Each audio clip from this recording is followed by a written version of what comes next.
Hello viewers, அனைவருக்கும் வணக்கம். இது உங்கள் ஆரோக்கியா டிவி.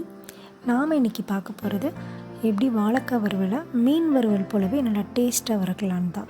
நம்மளில் பல பேர் என்ன நினைக்கிறோன்னா, வாழைக்காய்னாவே வாய்வுன்னு நினைக்கிறோம், வாழைப்பழம் தான் நல்லது அப்படின்னு நினைக்கிறோம். அப்படி இல்லைங்க, வாழை மரத்தில் எல்லாமே நல்லது தான் நமக்கு.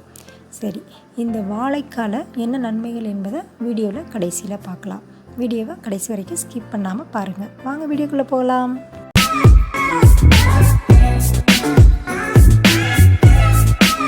நான் பிடி மந்தை 2 மந்தை எடுத்து வச்சுருக்கேன். இது ரொம்ப வெண்மையாக உள்ளற வரைக்கும் சீவிடாமல் நாரோட தோல் சீவி கிராஸாக மீன் வறுவல் போல் கட் பண்ணி அதில் தண்ணியில் உப்பு போட்டு வேக வச்சு தனியாக எடுத்து வச்சுப்போம்.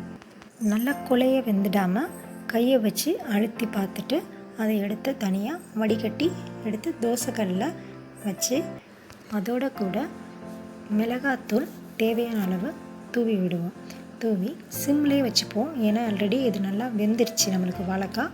அதனால் சிம்மில் வச்சுட்டு கூடவே தேவையான அளவு ஆயில் ஆட் பண்ணி கொஞ்சம் அந்த மிளகாத்தூளும் ஆயிலும் ஃப்ரை ஆகிற அளவுக்கு சிம்மில் வைப்போம்.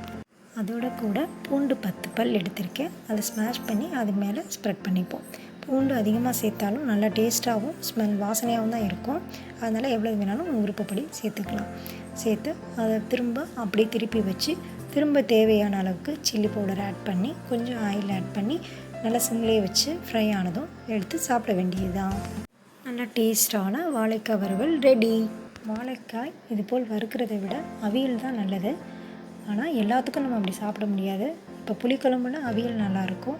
ஆனால் சாம்பார் அப்படின்னா தயிர் சாதம், சாம்பார், ரசத்துக்கெல்லாம் வறுவல் தான் நல்லாயிருக்கும்.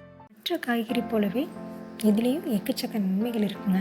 அதில் ஒரு என்ன ஸ்பெஷல் அப்படின்னா, ஷார்ட் டெம்பர் ஆவாங்க பார்த்தீங்களா, திடீர்னு சடனாக எமோஷனல் ஆவாங்கள்ல, அவங்களுக்கு வாழைக்காய் அடிக்கடி சாப்பிட்டா அந்த ஷார்ட் டெம்பருங்கிறது வராதுங்க. அதுக்கு காரணம் என்னென்னா, ட்ரிப்டோஃபான் அப்படிங்கிற ஒரு அமிலம் ஒன்று இருக்குது. அது நம்ம பிரெயினில் போய் அந்த கோபப்படுறது, எமோஷனல் ஆகிறது அதெல்லாம் சரி பண்ணிவிடும். அதே போல் எல்லாருக்கும் 40 வயசாகிட்டால் ஒரு பிரச்சனை, மூட்டு வலி பிரச்சனை, அதுக்கு ரொம்ப நல்லது. அதுபோல் நம்ம உடம்புல இன்சுலின் ஹார்மோன் சுரக்கிறது அதிகமாகுது. ரத்தத்தில் குளுக்கோஸோட அளவையும் கட்டுப்படுத்துதுங்க. இவ்வளோ நன்மை தரக்கூடிய வாழைக்காயை நம்ம அட்லீஸ்ட் வாரத்தில் ஒரு நாளாவது சேர்த்துப்போம். ஓகே, மீண்டும் ஒரு ஆரோக்கியமான தகவலுடன் சந்திப்போம். இது உங்கள் ஆரோக்கியா டிவி. லைக் பண்ணுங்கள், கமெண்ட் பண்ணுங்கள், ஷேர் பண்ணுங்கள், மறக்காமல் சப்ஸ்கிரைப் பண்ணுங்கள். Tata, bye bye.